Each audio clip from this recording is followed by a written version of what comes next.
Story time audio ബുക്സിലേക്ക് എല്ലാവർക്കും സ്വാഗതം. അനുരാധ എഴുതിയ സ്വയം, അദ്ധ്യായം 40. ഞായറാഴ്ച ആയതുകൊണ്ട് ഉമ്മയ്ക്ക് ഓഫീസില്ലായിരുന്നു അന്ന്. വന്ദന മടങ്ങിയെത്താൻ നാളെ സന്ധ്യ വരെ കാത്തിരുന്നേ പറ്റൂ.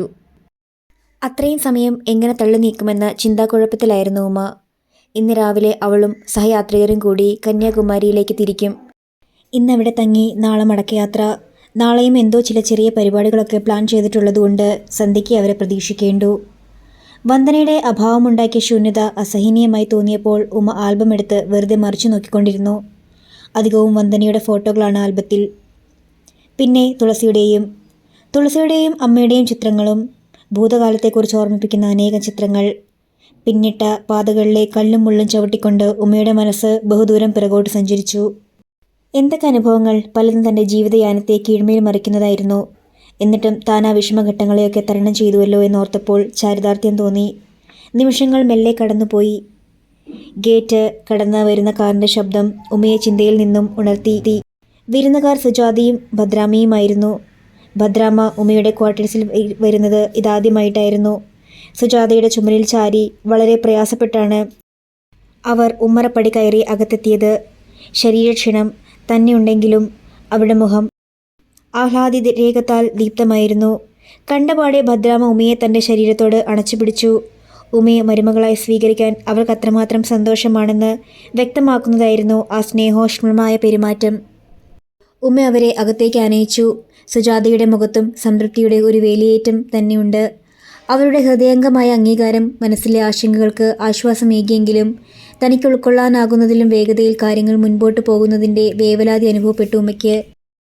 ഇന്നലെയാണ് മധുസ സ്വന്തം മനസ്സിലെ ആഗ്രഹം തുറന്നു പറയുന്നത്. ആ സംഭവം മനസ്സിലുണർത്തിയ വിചാര തരംഗങ്ങൾ പെട്ടെന്ന് ശാന്തമാകാൻ ഒടുങ്ങുന്നതേയുള്ളൂ. അപ്പോഴേക്കും ഇതാ ഭദ്രാമ്മയും സുജാതയും അവരുടെ അനുഗ്രഹാശിസ്സുകൾ നേരിട്ട് അറിയിക്കാൻ എത്തിയിരിക്കുന്നു. തൻ്റെ തീരുമാനം എന്താണെന്നോ മറ്റോ അവർ ചോദിച്ചാൽ എന്തു മറുപടി പറയും? തള്ളാനും കൊള്ളാനും കഴിയാത്ത മാനസികാവസ്ഥയിലാണ് താനിപ്പോൾ. മധുവിനിതാണ് ആഗ്രഹമെന്ന് സുജാതയുടെ അച്ഛൻ പറഞ്ഞപ്പോൾ എനിക്ക് എത്ര സന്തോഷമായെന്ന് പറഞ്ഞറിയിക്കാൻ വയ്യ. ഭദ്രാമ്മയുടെ സന്തോഷം തുളുമ്പുന്ന വാക്കുകൾ. അമ്മയ്ക്ക് ഇരിപ്പുറയ്ക്കുന്നില്ല. ഉമ്മയെ ഒന്ന് നേരിൽ കണ്ടേ മതിയാകൂന്ന്. അതാണ് രാവിലെ തന്നെ ഞങ്ങൾ രണ്ടുപേരും കൂടി ഇങ്ങോട്ട് പുറപ്പെട്ടത്, സുജാത പറഞ്ഞു.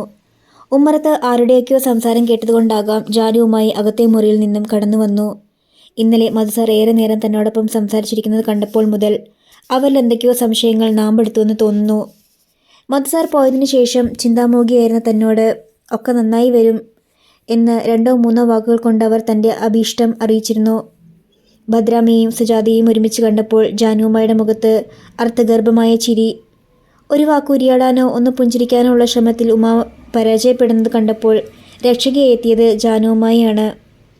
എന്താ കുടിക്കാനെടുക്കേണ്ടത്? ചായയോ കാപ്പിയോ? ഭവ്യത തുളുമ്പുന്ന സ്വരത്തിൽ ജാനുവുമായി ചോദിച്ചു. ഇപ്പോഴൊന്നും വേണ്ട. പറഞ്ഞു തീർന്നപ്പോഴേക്കും ഭദ്രാമ്മയുടെ അഭിപ്രായം മാറി. അല്ലെങ്കിൽ ഒരു കപ്പ് ചായ ആവട്ടെ. ഉമ്മയുടെ അടുത്ത് വന്നിട്ട് ഒന്നും കഴിക്കാതെ മടങ്ങിയെന്ന് വേണ്ടല്ലോ. ജാനുവുമായി ചായ ഉണ്ടാക്കാൻ അടുക്കളയിലേക്ക് പോയി. സുജാത അരികിൽ വന്നിരുന്ന് സ്വകാര്യം പറഞ്ഞു. ഉമ്മയുടെ തീരുമാനം എന്താണെന്ന് ചോദിച്ചറിയണമെന്ന് പറഞ്ഞ് വിട്ടിരിക്കുകയാണ് മധു. ഞാൻ പറഞ്ഞു ഉമ്മ ഒരിക്കലും നമ്മളുമായുള്ള ബന്ധം തള്ളിക്കളയില്ലെന്ന്. ശരിയല്ലേ ഉമ്മേ? ഉമ്മയുടെ മനസ്സപ്പോൾ മന്ത്രിക്കുകയായിരുന്നു. തീഷ്ണാനുഭവങ്ങളുടെ ഉച്ചവെയിലിൽ നടന്ന് തളർന്ന തനിക്ക് സ്നേഹവാത്സ്യങ്ങളുടെ ഈ തണ്ണീർ പന്തൽ എങ്ങനെ നിരസിക്കാനാകും? വന്ദനയുടെ പ്രതികരണം പ്രതികൂലമാണെങ്കിൽ ഈ സ്നേഹധരനോട് താൻ എന്ത് മറുപടി പറയും? സുജാതയോട് തൻ്റെ മനസ്സിലെ ഉത്കണ്ഠയെക്കുറിച്ച് പറയണമെന്നുണ്ടായിരുന്നെങ്കിലും നിറഞ്ഞ മനസ്സുമായി തന്നെ കാണാൻ എത്തിയിരിക്കുന്ന അവരുടെ സ്നേഹവായ്പിന് മുന്നിൽ ഉമ്മയ്ക്ക് വാക്കുകൾ നഷ്ടമായി. അച്ഛനും ഞങ്ങളുടെ കൂടെ വരണമെന്ന് ആഗ്രഹമുണ്ടായിരുന്നു. ക്ഷീണം അല്പം ഒന്ന് കുറഞ്ഞിട്ട് പുറത്തേക്കിറങ്ങിയാൽ മതിയെന്ന് ഞങ്ങൾ തടഞ്ഞതുകൊണ്ടാണ് വരാഞ്ഞത്, സുജാത പറഞ്ഞു. ഇന്നലെ ശ്വേതയ്ക്ക് സ്കൂളിൽ പോകാൻ തന്നെ ഉത്സാഹമില്ലായിരുന്നു. വന്ദന എങ്ങനെയെങ്കിലും ഒന്ന് മടങ്ങി വന്നാൽ മതിയെന്ന് പറഞ്ഞ് ബോറടിച്ചിരിക്കുകയാണ് അവൾ, ഭദ്രാമ്മ പറഞ്ഞു. അവർ യാത്ര പറഞ്ഞിറങ്ങിയിട്ടും ഉമ്മയുടെ മനസ്സിലെ കാറും കോളും അല്പം പോലും ശാന്തമായില്ല. വിവരങ്ങളൊക്കെ അറിയിച്ചുകൊണ്ട് തുളസിക്ക് ഒരു കത്തെഴുതിയാലോ എന്ന് തോന്നി. പക്ഷെ അടുത്ത നിമിഷം ആ ഉദ്യമത്തിൽ നിന്ന് പിൻവാങ്ങി. 2 ദിവസങ്ങൾ കൊണ്ട് തൻ്റെ ജീവിതത്തിലുണ്ടായ സംഭവ വികാസങ്ങൾ തനിക്ക് തന്നെ ഒരു സ്വപ്നം പോലെ അയഥാർത്ഥമായി തോന്നുന്നു. മാത്രമല്ല വന്ദനയുടെ പ്രതികരണം എന്താണെന്നതിനെക്കുറിച്ച് ഉറച്ചു പറയാനാകില്ല. ഒന്നിനും ഒരു തീരുമാനമില്ലാത്ത ഈ അവസ്ഥയിൽ എന്തെഴുതാനാണ്? പിറ്റേന്ന് ഓഫീസിലിരിക്കുമ്പോൾ അപ്രതീക്ഷിതമായി തുളസിയുടെ ഫോൺ വന്നു. ഉമ്മേ, ഞാൻ നിൻ്റെ ക്വാർട്ടേഴ്സിൽ നിന്നാണ് വിളിക്കുന്നേ. തുളസിയുടെ സന്തോഷം കൊണ്ടിടറിയും ശബ്ദം. ഉമ ശരിക്കും അത്ഭുതപ്പെട്ടു പോയി. ഒരു മുന്നറിയിപ്പുമില്ലാതെ ഈ സന്ദർശനത്തിൻ്റെ ഉദ്ദേശം ചോദിക്കും മുൻപ് വീണ്ടും തുളസിയുടെ സ്വരം. നീ ഇങ്ങോട്ട് വാ, എല്ലാം പറയാം. ഫോൺ ഉടനെ ഡിസ്കണക്ട് ചെയ്യുകയും ചെയ്തു. സുഖമില്ലാത്തതുകൊണ്ട് പണിക്കർ സാർ വന്നിട്ടില്ല. മധുസാറിനെയും ഇന്ന് ഓഫീസിലേക്ക് കണ്ടില്ല. മധുസാർ വരാത്തത് ഒരു കണക്കിന് ആശ്വാസപ്രദമായി. അദ്ദേഹത്തെ എങ്ങനെ അഭിമുഖീകരിക്കുമെന്ന പ്രശ്നമായിരുന്നു ഉമ്മയ്ക്ക്.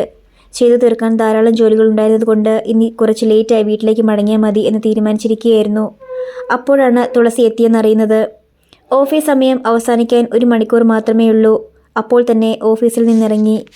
സ്നേഹിതയെ കണ്ട ഉടനെ ചേർത്തണച്ച് 1 വട്ടം കറക്കിയിട്ട് മൂർധാവിൽ ചുംബിച്ചുകൊണ്ട് തുളസി അഭിനന്ദനമറിയിച്ചു. കൺഗ്രാജുലേഷൻസ് എൻ്റെ ഉമ്മേ. ആനന്ദാതിരേകത്താൽ തുളസി വിയർപ്പുമുട്ടുകയാണെന്ന് തോന്നി. അവളുടെ കൂടെ വെങ്കടേഷും എത്തിയിട്ടുണ്ട്. വെങ്കടേഷിൻ്റെ മുഖത്തും ആഹ്ലാദത്തിൻ്റെ പ്രകാശവലയം. ഞങ്ങൾ ഈ സംഭവവികാസങ്ങളൊക്കെ എങ്ങനെ അറിഞ്ഞെന്ന് നീ അത്ഭുതപ്പെടുകയാവും അല്ലേ? ഇന്നലെ രാത്രി സുജാതയുടെ ഫോണുണ്ടായിരുന്നു. അപ്പോൾ തന്നെ നിന്നെ വിളിച്ച് അനുമോദനം അറിയിക്കാമെന്ന് ഓർത്തതാണ്. പിന്നെ ഏതായാലും ഇന്ന് ഇങ്ങോട്ട് വരുന്ന സ്ഥിതിക്ക് ആ ഫോർമാലിറ്റി നേരിട്ട് തന്നെ ആകാമെന്ന് വെച്ചു. തുളസി പറഞ്ഞു. ഞങ്ങൾ ഭദ്രാലയത്തിൽ പോയിട്ടാണ് വരുന്നത്. പണിക്കർ സാറിന് ഞങ്ങളെ ഒന്ന് നേരിൽ കണ്ടു കൊള്ളാമെന്ന് സുജാത പറഞ്ഞപ്പോൾ പിന്നെ ഒട്ടും താമസിച്ചില്ല. ഇന്ന് രാവിലെ തന്നെ ഞങ്ങൾ ഇങ്ങോട്ട് പുറപ്പെട്ടു. ഏറ്റവും അടുത്ത മുഹൂർത്തത്തിൽ തന്നെ ചടങ്ങ് നടത്താമെന്നാണ് അവർക്ക്, വെങ്കടേഷ് അറിയിച്ചു.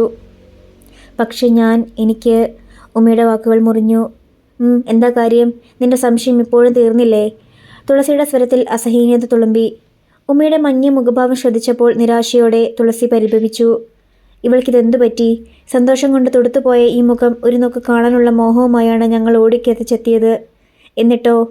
എനിക്ക് പറയാനുള്ളത് നീ ഒന്ന് കേൾക്ക് തുളസി. നീ ഇനിയൊന്നും പറയണ്ട. ഇത്രയും നല്ല മനുഷ്യരുമായുള്ള ബന്ധം നിരസിക്കുകയെന്ന് പറഞ്ഞാൽ അതിലും വലിയ വിഡ്ഢിത്തമില്ല. മധുസാറിനെക്കുറിച്ചുള്ള സ്തുതിഗീതങ്ങൾ നീ കത്തിലെപ്പോഴും എഴുതാറുള്ളതല്ലേ? എന്നിട്ടിപ്പോൾ അതൊന്നുമല്ല പ്രശ്നം. പിന്നെ? തുളസിയെ മുറിയുടെ ഒരു കോണിലേക്ക് മാറ്റി നിർത്തിയിട്ട് ഉദ്യോഗം കൊണ്ട് നേർത്ത സ്വരത്താലുമ പറഞ്ഞു. വന്ദന, അവൾ എന്തു പറയുമെന്നാണ് ആശങ്ക. സ്വന്തം അച്ഛൻ്റെ സ്ഥാനത്ത് മധുസാറിനെ സ്വീകരിക്കാൻ ഒരുപക്ഷെ അവൾ തയ്യാറായില്ലെങ്കിലോ? ഇതാണോ ഇത്ര വലിയ പ്രശ്നം? നീ തന്നെ എത്രയോ വട്ടം പറഞ്ഞിരിക്കുന്നു അവൾക്ക് മധുസാറിനെ വലിയ ഇഷ്ടമാണെന്ന്. എങ്കിലും അവളിൽ നിന്ന് തന്നെ ഇത് കേൾക്കുന്നതുവരെ. തുളസി ഇടയ്ക്ക് കയറി പറഞ്ഞു. ഉമ്മ, ഒരു കാര്യം നീ മറക്കരുത്. ഇപ്പോൾ നിനക്ക് തിരിച്ചു കിട്ടാൻ പോകുന്നത് വർഷങ്ങൾക്ക് മുമ്പ് നിനക്ക് നഷ്ടപ്പെട്ട ജീവിത സാഫല്യമാണ്, പൂർണ്ണതയാണ്. ഏതാനും വർഷത്തിന് ശേഷം നിന്റെ മോളും ഒരു പുരുഷനോടൊപ്പം വിവാഹം കഴിഞ്ഞ് ഇവിടെ നിന്ന് ഇറങ്ങിപ്പോകും. അന്ന് നീ വീണ്ടും ഏകയാവും. ഈ വിവാഹം നിന്നെ സംബന്ധിച്ചിടത്തോളം ദൈവത്തിൻ്റെ ഒരു വരദാനമായാണ് എനിക്ക് തോന്നുന്നത്.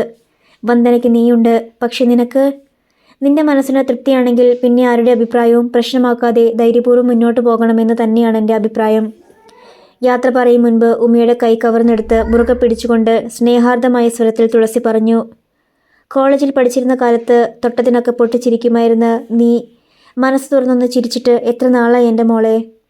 ഉമ്മ നിശബ്ദത പാലിക്കുന്നത് കണ്ടപ്പോൾ ആർദ്രതയോടെ തുളസി പറഞ്ഞു. പരസ്പര പൂരകങ്ങളായ 2 വ്യക്തികളാണ് സ്ത്രീയും പുരുഷനും. സ്നേഹധനനായ ഒരു പുരുഷൻ്റെ സഹവർത്തിത്വം നിന്റെ ജീവിതത്തിൻ്റെ നിറക്കൂട്ടുകളെ വർണ്ണസാന്ദ്രമാക്കും. സ്നേഹിക്കാനും സ്നേഹിക്കപ്പെടാനും ഏത് മനസ്സാണ് ആഗ്രഹിക്കാത്തത്? ഞാൻ പറയുന്നതൊക്കെ മനസ്സിലാകുന്നുണ്ടോ നിനക്ക്? തുളസി തുടർന്നു. നീ ധൈര്യമായിരിക്കെ, ഒക്കെ ശരിയാകും. യാത്ര പറഞ്ഞിറങ്ങുമ്പോൾ ഒരിക്കൽ കൂടി തുളസി ഉമ്മയ്ക്ക് സാന്ത്വനമേകാൻ ശ്രമിച്ചു. സന്ധ്യ കഴിഞ്ഞപ്പോൾ എസ്കേഷന് പോയവർ മടങ്ങിയെത്തിയെന്ന് സ്കൂളിൽ നിന്ന് ഫോൺ വന്നു. ഉമ്മ ആ വിവരം ഉടനെ ഭദ്രാലയത്തിലേക്ക് ഫോൺ വിളിച്ചറിയിക്കുകയും ചെയ്തു. വന്ദനയെ വിളിക്കാൻ പണിക്കർ സാറിൻ്റെ വണ്ടി അയക്കാമെന്ന് തലേന്ന് സുജാത വന്നപ്പോൾ പറഞ്ഞിരുന്നു. വന്ദന വരുന്നതും കാത്ത് ഉമ്മ കാർപോർച്ചിൻ്റെ തിണ്ണയിൽ തന്നെ കാത്തിരിക്കുകയായിരുന്നു. 8:30 മണിയോടെ വന്ദന എത്തി. ഓടി അണയുന്ന മകളെ 2 കൈകളും നീട്ടി സ്വീകരിക്കാനുള്ള വെമ്പലോടെ നടന്നെടുത്ത ഉമ്മയുടെ പ്രതീക്ഷ അപ്പാടെ തെറ്റി. ഉമ്മയുടെ സാമീപ്യം തീർത്തും അവഗണിച്ചുകൊണ്ട് വന്ദന തലയും കുമ്പിട്ട് അകത്തേക്ക് കയറി പോകുകയാണുണ്ടായത്.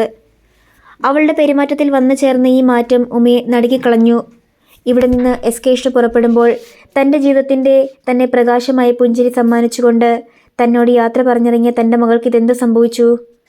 സ്കൂളിൽ പോയി വന്നാൽ പോലും 100,000 കൊച്ചു വർത്തമാനങ്ങളും വിശേഷങ്ങളും ആവേശത്തോടെ പറഞ്ഞു കേൾപ്പിക്കാറുള്ളതാണ്.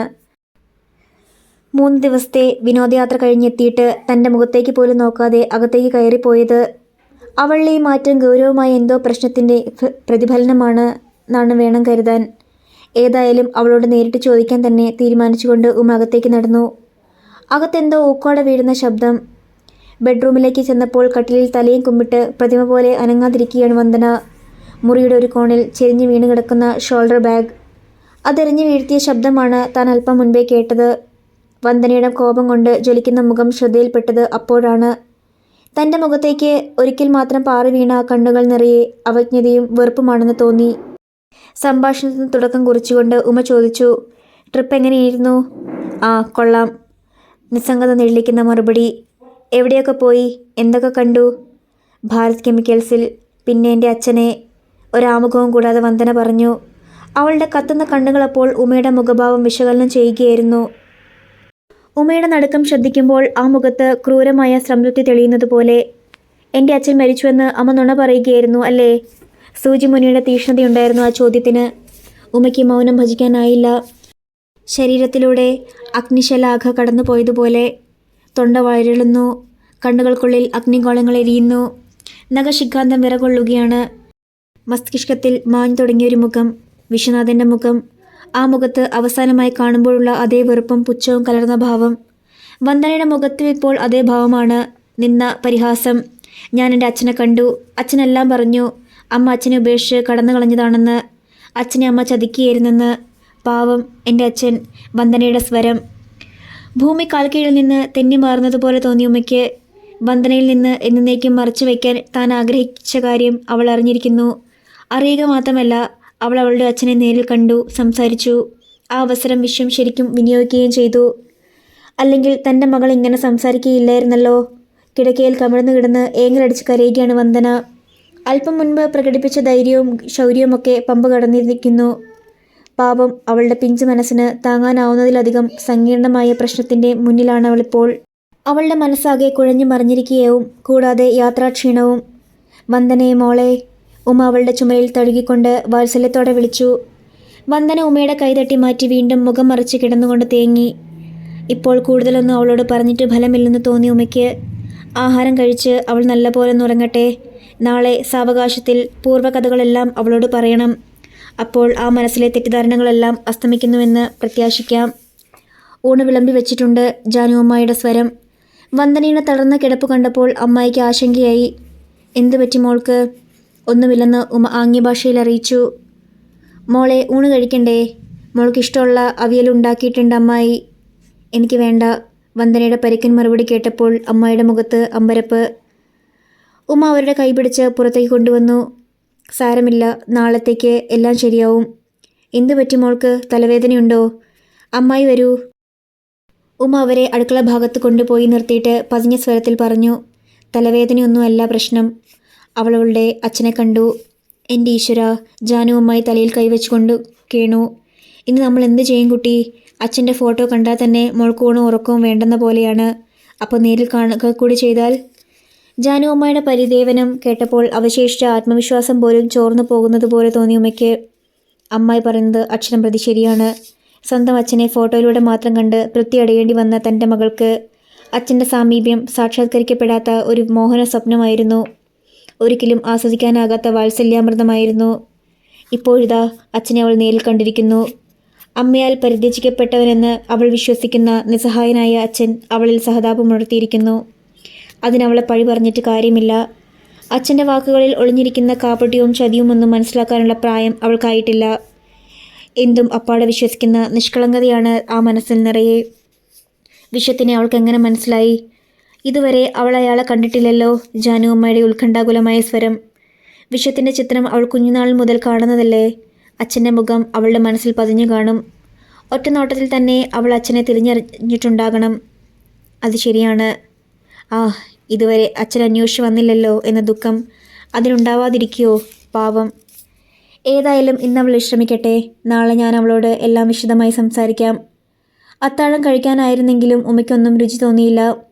ഊണ് കഴിച്ചെന്ന് വരുത്തി ഒരു ഗ്ലാസ് പാലുമായി ബെഡ്റൂമിലെത്തിയപ്പോഴേക്കും വന്ദന നല്ല ഉറക്കമായി കഴിഞ്ഞിരുന്നു. ഇടയ്ക്കുണർന്നാൽ കാണുവാൻ പാകത്തിന് പാൽ ഗ്ലാസ് അടുത്തുള്ള ടീപ്പോയിൽ മേൽ വെച്ചിട്ട് ഉമയും ഉറങ്ങാൻ കിടന്നു. പ്രക്ഷുബ്ധമായിരുന്നു മനസ്സ്. ഉമയെ സംബന്ധിച്ചിടത്തോളം ഉറക്കം പിണങ്ങി നിന്ന ഒരു നീണ്ട രാത്രിയായിരുന്നു അത്. അധ്യായം 41. വാതിലിൽ ചാരി നിന്നുകൊണ്ട് വന്ദനയുടെ ചലനങ്ങൾ ശ്രദ്ധിക്കുകയായിരുന്നു ഉമ.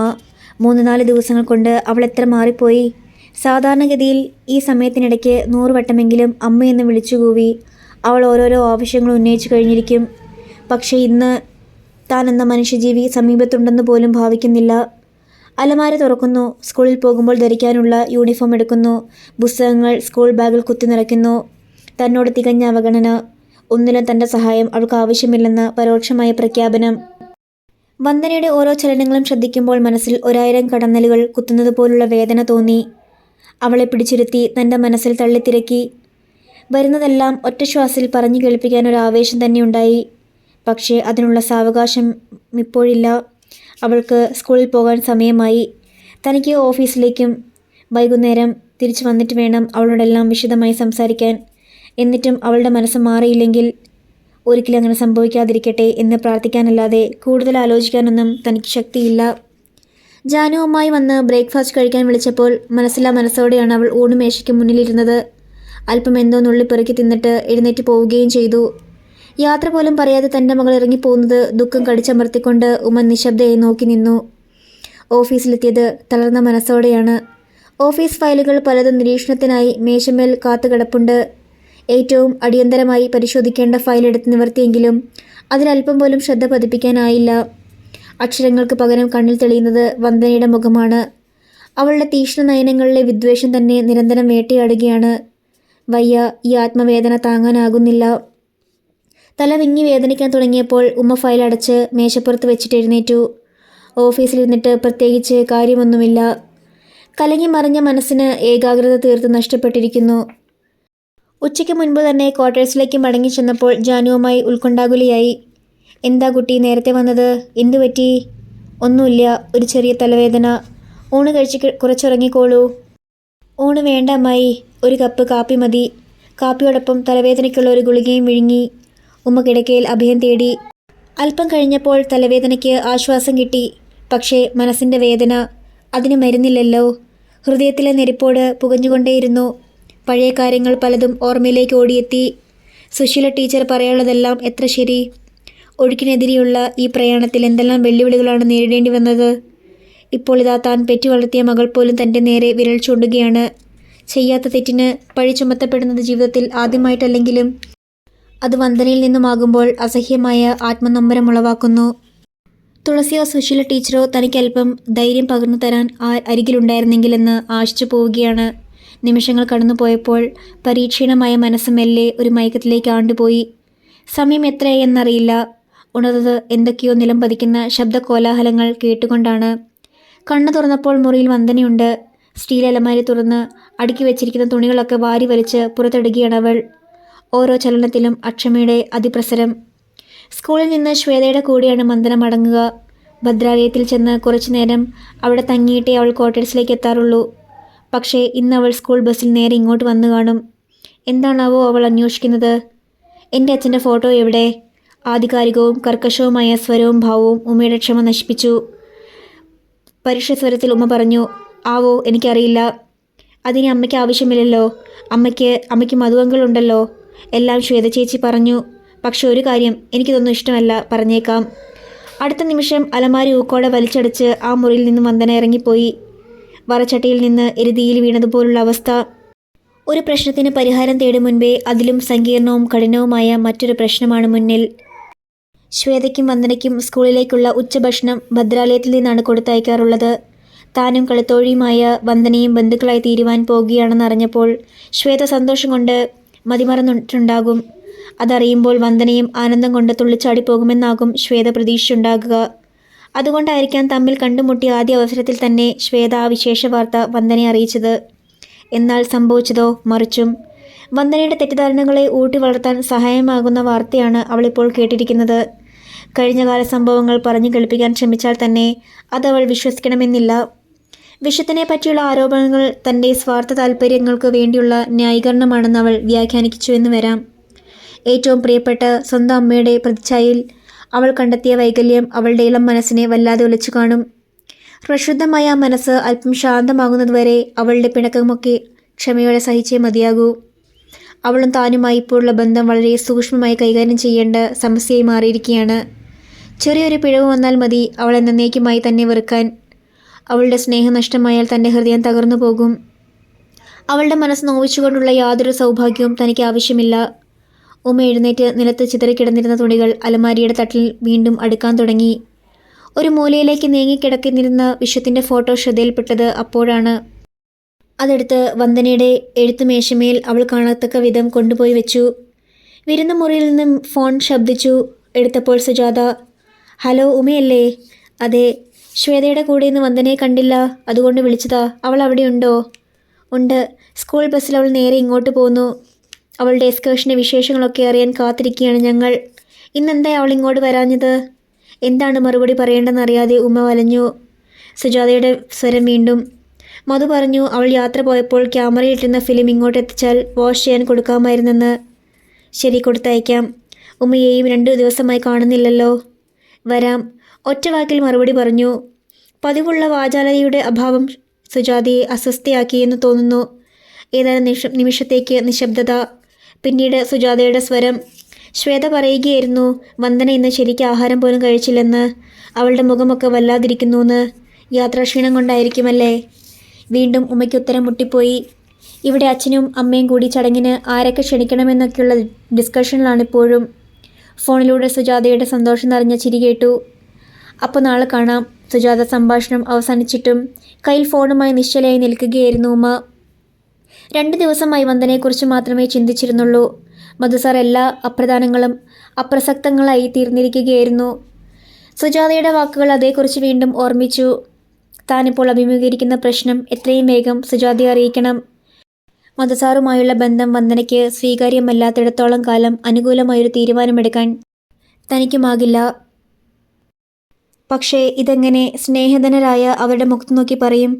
സുജാത പറഞ്ഞ ക്യാമറയിലെ ഫിലിമിനെക്കുറിച്ച് ഓർമ്മ വന്നപ്പോൾ വന്ദന യാത്രയ്ക്ക് ഉപയോഗിച്ചിരുന്ന ബാഗ് എടുത്ത് പരിശോധിച്ചു.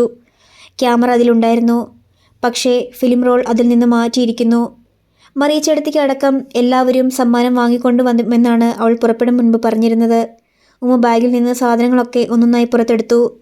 മറിയച്ചെടുത്തിക്കുള്ള ജപമാലയോ മറ്റു സമ്മാനങ്ങളോ ഒന്നും തന്നെ ആ ബാഗിലില്ലായിരുന്നു. പണിക്കർ സാർ കൊടുത്ത പണം പേഴ്സിൽ അതേപടിയുണ്ട്. പിന്നെയുള്ളത് 3-4 വാസന സോപ്പുകളാണ്. എല്ലാം വിശ്വം ജോലി ചെയ്യുന്ന ഫാക്ടറിയിലുണ്ടാക്കിയവ. അതിലെല്ലാം വിശ്വത്തിൻ്റെ കയ്യൊപ്പ് വളരെ വ്യക്തമായി പതിഞ്ഞിരിക്കുന്നു. അച്ഛനാദ്യമായി മകൾക്ക് നൽകിയ സമ്മാനം. കൈകൊണ്ട് തൊടാൻ അരയ്ക്കുന്നത് പോലെ ഉമ്മ അതൊരു ഭാഗത്തേക്ക് തട്ടി നീക്കി. അവയെടുത്ത് പുറത്തേക്ക് എറിഞ്ഞു കളഞ്ഞാലോ എന്ന് പോലും ചിന്തിക്കാതിരുന്നില്ല. എങ്കിലും വന്ദനയെക്കുറിച്ച് ആലോചിച്ചപ്പോൾ അങ്ങനെ ചെയ്യേണ്ടെന്ന് വെച്ചു. വന്ദനയുടെ പഠനമുറിയുടെ വാതിൽ അകത്തുനിന്ന് സാക്ഷിയിട്ടിരിക്കുന്നു. ഉമ്മ സന്ധ്യാനാമം കഴിഞ്ഞ് മടങ്ങി വന്നപ്പോഴും അവളുടെ മുറി അടഞ്ഞു തന്നെ കിടക്കുകയാണ്. വന്ദനയെ മോളെ. ഉമ്മ വാതിക്കൽ മുട്ടി വിളിച്ചു. മറുപടിയില്ല. കുറേ കഴിഞ്ഞ് ജാനുവുമായി അത്താഴം കഴിക്കാൻ വന്ന് വിളിച്ചപ്പോഴും വന്ദന ഇറങ്ങി വന്നില്ല. മോളെ വന്ദനെ, ഊണ് കഴിക്കണ്ടേ? ജാനുവുമായി വാതിക്കൽ പലതവണ മുട്ടി വിളിച്ചപ്പോൾ അകത്തുനിന്ന് അസഹനീയതയോടെയുള്ള മറുപടി കേട്ടു. എനിക്ക് വേണ്ട, ശല്യപ്പെടുത്താതിരുന്നാൽ മതി. വാതിക്കൽ കുറേ നേരം വിഷണ്ണയായി നിന്നിട്ട് ജാനുവുമായി നിരാശയോടെ മടങ്ങുന്നത് കണ്ടു. അമ്മായിയെ നിരാശപ്പെടുത്തണമെന്ന് കരുതി അത്താഴം കഴിക്കാനിരുന്നപ്പോൾ ഉമ്മ പറഞ്ഞു, ഇന്ന് അവൾ കൂടുതൽ ദേഷ്യത്തിലാണ് അമ്മായി. ശ്വേത പറഞ്ഞ് അവളെല്ലാം അറിഞ്ഞിരിക്കുന്നു. എന്നിട്ട് ഉദ്യോഗത്തോടെ അമ്മായി ചോദിച്ചു. എന്നിട്ട് എന്താണെന്നോ? ഇപ്പോൾ കണ്ടില്ലേ? ഉമ്മയുടെ മുഖത്തപ്പോൾ സാത്വികമായൊരു പുഞ്ചിരി വന്നു. അവൾ കുട്ടിയല്ലേ, കുറച്ചു നാളത്തേക്ക് ഈ മുറുമുറുമൊക്കെ കാണും.